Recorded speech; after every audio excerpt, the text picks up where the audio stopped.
پہلے 3 سورتیں 3 دفعہ صبح کو پڑھو، سمجھا؟ قل اللہ احد، قل اعوذ برب الفلق، قل اعوذ برب الناس، 3 دفعہ صبح پڑھو، 3 دفعہ شام۔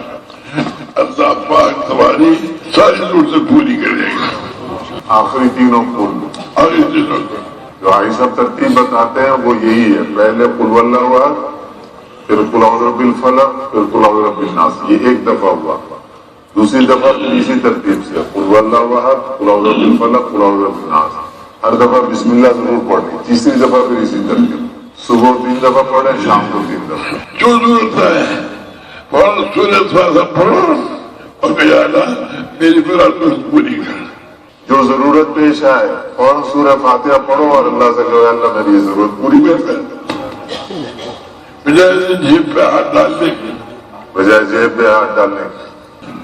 ضرورت ہوگی اب سورۃ فاتحہ پڑھو، نماز سے مانگو، جو ضرورت ہوگی فوراً سورہ فاتحہ پڑھیں گے، اللہ سے مانگیں۔ اس پہ تو تمہیں صلاۃ العلیہ پڑھ کے یا بغیر صلاۃ العلیہ کے صرف سورۃ فاتحہ پڑھ کے مانگو گے تو تمہیں مرنے سے پہلے قبر میں جانے تک بھی ملے گا، قبر میں ملے گا، کروڑوں برس ملے گا۔